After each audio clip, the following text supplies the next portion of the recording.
Welcome back to my YouTube channel. I hope आपको management reporting अच्छे से clear हो गया होगा।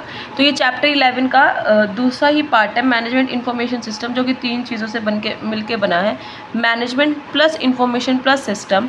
आई थिंक आप अच्छे से पढ़ चुके हैं ई कॉमर्स में भी इसे, और आपको पता है कि मैनेजमेंट का अपना मीनिंग क्या है, इंफॉर्मेशन का क्या है और बिजनेस का क्या है। तो एक ऐसा सिस्टम जो मैनेजर को अलाउ करता है डिसीजन लेने में और सक्सेसफुल ऑपरेशन करने में बिजनेस को। एक प्लान सिस्टम जो कलेक्ट करता है, स्टोर करता है डाटा को इस फॉर्म में, ताकि जो इन्फॉर्मेशन हमें नीडेड है वो आ सके, बाहर आ सके और हम अपने मैनेजमेंट के फंक्शन परफॉर्म कर सके। कंप्यूटर बेस्ड सिस्टम होता है जो मैनेजर को हेल्प करता है मैनेज करने के लिए, ऑर्गेनाइज करने के लिए ऑर्गेनाइजेशन को, और प्रोसेस करता है थ्रू कंप्यूटर से। तो आप कोई भी 2 डेफिनेशन याद कर लेना। एलिमेंट्स इसमें 3 ही आते हैं, आपको पता है। मैनेजमेंट जो मैनेज करती है ऑर्गेनाइजेशन को, they are one who makes the decisions, plans and control things और achieve the goals and objective of the government. एक प्रोसेस डाटा जिसको हम इंफॉर्मेशन कहते हैं, जिसके अकॉर्डिंग हम डिसीजन ले सकते हैं, मैनेजमेंट को हेल्प कर सकते हैं प्लानिंग और डिसीजन लेने में। और उसी वो प्रोसेस डाटा एक स्पेसिफिक पर्पस के लिए कंसिडर करा जाता है, लाइक रिसोर्सेज को हम कैसे रिसोर्स उनका एलोकेशन कर सकें। उसके बाद आता है एक सिस्टम, एक इनपुट, एक आउटपुट, एक फीडबैक, जो हम साथ में वर्क करते हैं, हमें डिटेल इन्फॉर्मेशन देता है मैनेजमेंट के बारे में। एक सेट और एक अरेंजमेंट नथिंग्स का जो कनेक्ट रहता है चीज़ों से, और एक यूटिलिटी और ऑर्गेनाइजमेंट फॉर्म हमें देता है। ठीक है, कलेक्शन ऑफ डाटा, फिर उसे क्लासीफाई करना, रिपोर्ट देना। ठीक है, input plus process plus data. उसके बाद आती है हिस्ट्री। हिस्ट्री आपको करने की वैसे नीड नहीं है, बट फिर भी देख लीजिए। पहले रेगुलर रिपोर्ट होती थी, फिर उसके बाद डिफरेंट रिपोर्ट आ गई अकॉर्डिंग टू द रिक्वायरमेंट, फिर एक्सेप्शनल रिकॉर्डिंग आ गई, फिर जिसकी नीड थी वो आने लगी, फिर हम डिसीजन लेने लग गए उनके बेसिस पर। देन अब आते हैं करेक्टरिस्टिक्स। करेक्टरिस्टिक्स बहुत इंपॉर्टेंट है, देख लीजिए करेक्टरिस्टिक्स। सबसे पहले कंप्लीटनेस, जो इनकम्प्लीट इन्फॉर्मेशन होगी वो मिसलीड करेगी मैनेजर को। तो जो डाटा की क्वालिटी है वो बहुत इंपॉर्टेंट रखती है बिजनेस में। तो इसलिए बहुत इंपॉर्टेंट है कि जो नेसेसरी है कि हमारे पास कंप्लीट और एक्यूरेट इन्फॉर्मेशन हो, हमारे पास क्लियर इन्फॉर्मेशन, ताकि हम क्लियर डायरेक्शन दे सकें हमारे एम्प्लॉयज़ को। और जो क्लियर इन्फॉर्मेशन हम लाते हैं, हमारी टीम लाते हैं, वो सक्सेसफुल रिजल्ट का ही बेस्ड होती है। जो MS है वो हमें प्रूव करता है कि जो मैनेजर की परफॉर्मेंस है वो हमें इन्फॉर्मेशन देता है, ताकि वो यूजफुल डिसीजन ले सके उसके रिगार्डिंग और प्रैक्टिकल पर्पस के रिगार्डिंग। और वो हेल्प करता है प्रेडिक्टिव एग्जाम्स को क्रिएट करने में। जो MIS है वो सिर्फ closure to goal bring out करता है, ऑब्जेक्टिव्स को लाता है। MIS है वो आपको समराइजली इन्फॉर्मेशन देता है समराइज फॉर्म में, ताकि जो रिसीवर है वो इजीली अंडरस्टैंड कर सके, इंटरप्ट ना हो। वो बेस होती है लॉन्ग टर्म प्लानिंग पे, होलिस्टिक व्यू ऑफ ऑर्गेनाइजेशन पे। जो वर्क है वो कंप्लीट और कॉम्प्रिहेंसिव सिस्टम से होता है, ताकि हम कवर कर सके सारे सिस्टम्स को जो भी ऑर्गेनाइजेशन में है। जो टॉप डाउन वे है वो प्लान करते हैं, टॉप मैनेजर भी हमें क्लियर इन्फॉर्मेशन देते हैं, क्लियर डायरेक्शन देते हैं, और डेवलपमेंट करते हैं MIS स्टेज की। वो बेस्ड होता है स्ट्रैटेजिक, ऑपरेशन और टेक्निकल इन्फॉर्मेशन के ऊपर। एक्सेप्शनल सिचुएशंस को भी हम रिपोर्ट करते हैं। फ्लेक्सिबल वे होता है, इजीली हम स्लिप्ट करते हैं स्मॉलर पार्ट्स में भी, और जब हमें रिक्वायर्ड हो तो हमें रियल टाइम इन्फॉर्मेशन मिल जाती है और हम उसी के अकॉर्डिंग ऑनगोइंग इवेंट्स परफॉर्म करते हैं, कोई डिले नहीं होता है। जो सेंट्रल डाटाबेस है वो बैकबोन है हमारी MIS का, जिसने बिल्ड किया है। ये बेस्ड होती है प्रिंसिपल, थ्योरीज और प्रैक्टिसेस पे मैनेजमेंट इंफॉर्मेशन एंड सिस्टम्स की। ठीक है, उसके बाद आता है रोल क्या हमारी MIS का, कि बहुत सारी ऑर्गेनाइजेशन बहुत सारे डाटास को हैंडल करती है जो प्रोसेस्ड होते हैं फॉर्म में। उसके बाद आता है हमारे रोल्स क्या है। सबसे पहले हमारे डिसीजन मेकिंग को इम्प्रूव कर देता है। MIS हमें इतना एड है, इम्प्रूव कर देता है, हमें एक्यूरेट और फास्ट इन्फॉर्मेशन मिलती है, जिसका यूज़ करके मैनेजर्स डिसीजन ले सकते हैं, और हमारे डिसीजन मेकिंग पावर को इम्प्रूव कर देता है, ताकि हम अपनी प्रोफिटेबिलिटी को इम्प्रूव कर सकें, हमारे काम को भी, हमारे बिजनेस ऑपरेशंस को भी। हमें राइट इन्फॉर्मेशन मिलती है राइट टाइम पे, और MIS इम्प्रूव करता है हमारे फ्लो ऑफ बिजनेस के ऑपरेशंस को, इम्प्रूव करता है हमारे ऑपरेशनल फ्लो ऑफ बिजनेस को। मैनेजर्स एबल हो जाते हैं, प्रेडिक्टिव इंप्रूव हो जाती है, और कोई डिले नहीं होता, इन्फॉर्मेशन एब्सोल्यूट और यूजलेस नहीं होती है। बेटर कम्युनिकेशन कर सकते हैं, हमारे जो भी इन्फॉर्मेशन है, हमारे पास ड्राइविंग परफॉर्मेंसेज हैं, जो भी हिंड्रेंसेस होती है कम्युनिकेशन करने में उसको रिमूव कर देता है। इन्फॉर्मेशन की सप्लाई होती है प्रॉपर टाइम पर वेरियस लेवल ऑफ मैनेजमेंट की। फोरकास्ट करने में भी हेल्प करता है, जो मैनेजर है वो अंडरस्टैंड कर सकते हैं ट्रेंड क्या है, हमें किसके अकॉर्डिंग हमें फोरकास्ट करना है, क्या मैनेजर्स क्या फ्यूचर्स के सर्कमस्टांसेस होने वाले हैं। हमें क्लियर और लार्ज इन्फॉर्मेशन डाटा कलेक्ट मिल जाते हैं कंपनी के बारे में, और हम उसको प्रेस्क्राइब इन्फॉर्मेशन में और समराइज फॉर्म में फ्यूचर प्लानिंग में कन्वर्ट कर लेते हैं। जो भी क्वालिटी प्रोडक्ट हैं वो बिकम गुड और पास्ट एक्सपीरियंस के बेसिस पे होती हैं। कस्टमर्स का रिस्पॉन्स भी हम नोट करते हैं ताकि जो क्वालिटी है उसे इम्प्रूव कर सके अकॉर्डिंग टू देयर डिमांड। और जो भी हमारे पास डाटा होता है वो हमारे कस्टमर्स की नीड, हमारे मैनेजमेंट को बेटर बनाने के लिए, उनकी सर्विसेज को इम्प्रूव करने के लिए, इफेक्टिव मार्केटिंग डिज़ाइन करने के लिए और प्रमोशन कैंपेन्स बनाने के लिए हमें काफ़ी हेल्पफुल होती है। हम अपने एम्प्लॉयज़ की प्रोडक्टिविटी को भी इम्प्रूव कर सकते हैं क्योंकि हमारे पास बहुत सारी इन्फॉर्मेशन हो जाती है। हम उसी के अकॉर्डिंग वेल डिज़ाइन एमआईज गैदर कर सकते हैं और इनपुट ला सकते हैं। जो हमारी कंपनी के वर्थ वो भी इंक्रीज़ हो जाती है कि हम जो एलिमेंट है वो रिमूव हो जाती है। नॉन परफॉर्मिंग एरियाज़ को हम रनिंग बिजनेस बना देते हैं एफिशिएंट वे में, और जो कॉम्पिटिटिव एडवांटेज है वो भी इम्प्रूव हो जाता है। तो जो हमारा एमआईस है वो एसेंशियल पार्ट है हमारी बिजनेस के ऑनर का, जो सीरियसली इंप्रूव करता है परफॉर्मेंस ऑफ द कंपनीज़ को। एक विदाउट गुड एमआईएस मैनेजर जो मैनेजिंग ट्रायल है वो एरर्स होंगे, हम इंटेलिजेंट डिसीजन नहीं ले सकते और थॉटफुली एनालाइज नहीं कर सकते अपने डाटा को। ग्लोबली डेवलप करता है हमारे business due to liberalisation, globalisation और हमें कंप्लीट है कि हम लॉजिकली करें, कंप्लीट करें बट ग्लोबली ना करें। जो मैनेजर है वो डिसीजन क्विक डिसीजन ले सकता है और वो जो हमें एमआईएस है वही मैनेजर हमें हेल्प करता है क्विक डिसीजंस लेने में। ठीक है, नाउ एडवांटेजेस क्या हैं देखिए। एमआईएस बहुत डिसएडवांटेजेस हैं ये।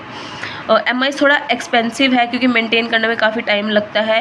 न्यू टूल्स लेटेस्ट ट्रेंड्स होते हैं तो काफ़ी टाइम लग जाता है, एक्सपेंसिव है अपग्रेडेशन करने में, बहुत सारी एक्स्ट्रा फीस लगती है, स्टाफ भी काफ़ी ज़्यादा बुलाना पड़ता है। प्राइवेसी बहुत सेंसिटिव डाटा है, कभी चोरी ना हो जाए, कोई हैक ना कर ले, तो प्राइवेट इन्फॉर्मेशन रखनी पड़ती है हमें सबसे।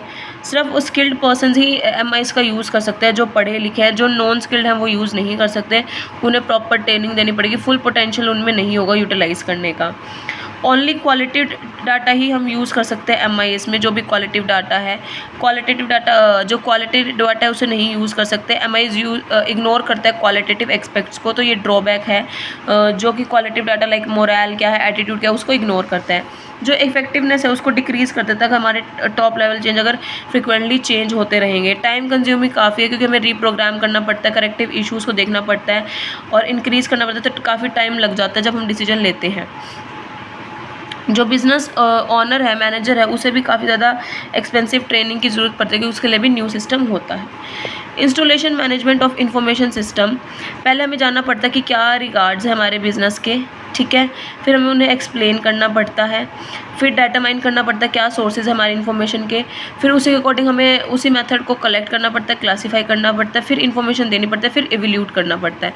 अगर हमें ये जानना है कि नीड ऑफ इन्फॉर्मेशन क्या है, तो नीड जो एसोसिएट करती है साइज ऑफ ऑर्गेनाइजेशन में, नेचर ऑफ बिजनेस में, फाइनेंशियल पोजीशन में, गवर्नमेंट के स्टेट में एक्सेट्रा। तो कुछ फॉलोइंग हमें ध्यान रखना चाहिए जब हम डाटा माइन करते हैं इन्फॉर्मेशन को, कि who is the user of information, कौन यूज़ करेगा उन इन्फॉर्मेशन को, कितनी इन्फॉर्मेशन उसके लिए नीडेड है और क्या डिसीजन लेगा, किस टाइप के डिसीजन लेगा।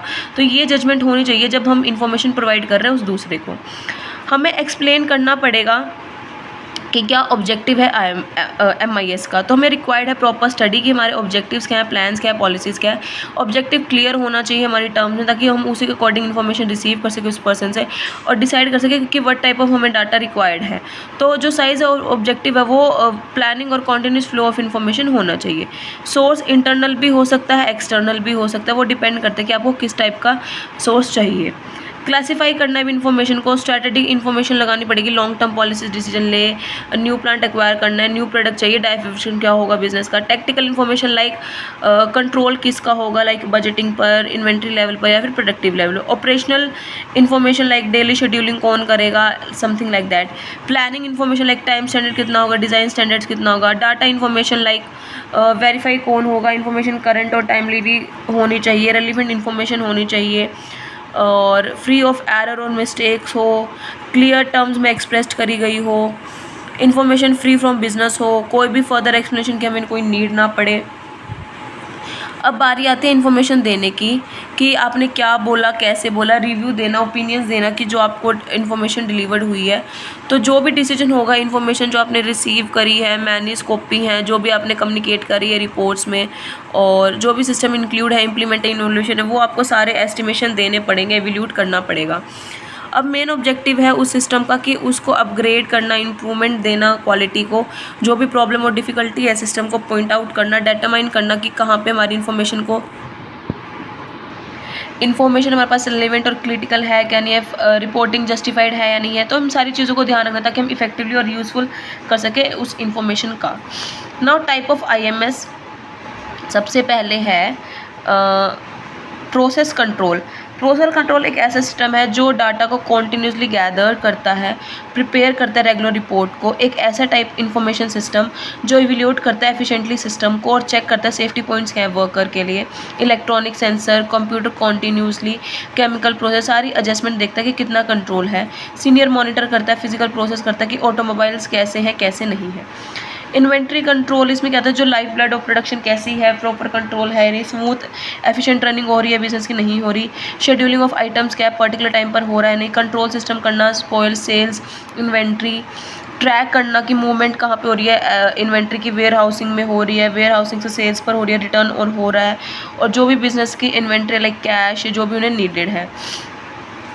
सेल्स एंड मार्केटिंग, जो भी सिस्टम है वो हमें हेल्प करता है मैंने एग्जीक्यूट करने में, ट्रैक करने में सेल्स और फंक्शंस के बारे में, लाइक एस्टिमेट करना फ्यूचर सेल्स कितनी होगी, इंप्रूवमेंट करना, क्वालिटी ऑफ प्रोडक्ट की इंप्रूवमेंट करना, प्रॉपर कंट्रोल करना डिस्ट्रीब्यूशन चैनल पर, प्राइसिंग, डिस्काउंट और प्रमोशंस पे ध्यान देना, सेल्स प्रमोशंस पर ध्यान देना। सारी रिपोर्ट जो बिजनेस की हैं वो मैक्सिमम और मिनिमम्स हैं या नहीं है, ये ईच प्रोडक्ट पे सेल पर रिस्टोर करना।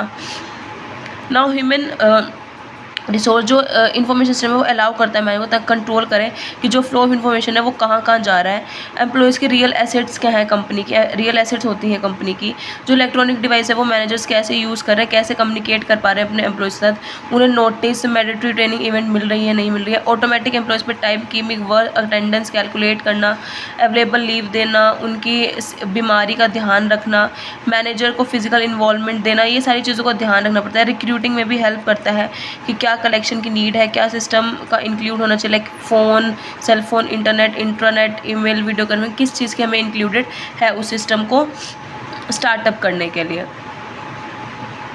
Accounting and finance, information system track करता है हमारी इन्वेस्टमेंट और एसेट ऑफ द कंपनीज़ को भी कि क्या डिमांड है, function like local taxes, state function, generate करता है रिपोर्ट्स को, जो भी नेसेसरी ऑडिट्स हैं जनरेट करते हैं इन रिपोर्ट्स को। मंथली एनुअली स्टेटमेंट्स क्या है, प्रॉफिट और स्टेटमेंट्स क्या हैं, बैलेंस शीट्स क्या हैं जो भी प्रिपेयर करी गई हैं, और जो भी स्टेटमेंट है बहुत इंपॉर्टेंट है, जान सके परफॉर्मेंस क्या हमारी कंपनी की, और प्री डिटरमाइंस गोल्स किसके अकॉर्डिंग है उनके अगेंस्ट हम जान सके। ठीक है। डिसीजन सपोर्ट्स सिस्टम देख सके कि क्या इन्फॉर्मेशन सिस्टम डिसीजन लेने में हेल्प करता है क्या नहीं करता, प्रोग्राम डिसीजन ले रहे हैं नॉन प्रोग्राम ले रहा है। प्रोग्राम डिसीजन मतलब गाइडलाइंस को फॉलो करना और उसी के अकॉर्डिंग चलना।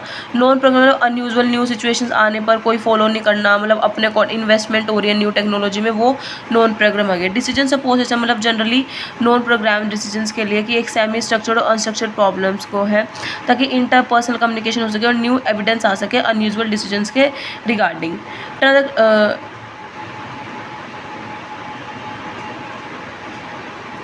ट्रांजैक्शन प्रोसेस सिस्टम एक ऐसा सिस्टम जो परफॉर्मेंस देखता है day to day business transactions की, हर एक लेवल पर जो स्ट्रक्चर डिसीजन हमने लिए हैं गाइड कर सके जो हमने डिसीजन बनाए हैं। वेल एडवांस में कैश और क्रेडिट की पॉलिसी फिक्स कर सके। क्रेडिट पॉलिसी होगी तो इसकी लिमिट सेट लिमिट कर जाएगी कि कितना बोरिंग कर सकते हैं, कितनी रिजर्वेशन करा सकते हैं, इलेक्ट्रॉनिक फंड्स ले सकते हैं, क्या टाइम और कॉस्ट एफिशिएंटली ऑटोमेटिक ऑपरेशंस में चल रही है, कितनी वॉल्यूमर चल रही है, इस चीज़ का ध्यान रखना। आर्टिफिशियल इंटेलिजेंस एक्सपर्ट सिस्टम, इस सिस्टम को देखना कि कितने किस वे में इंफॉर्मेशन स्टोर की जा रही है एक्सपर्ट्स के द्वारा में।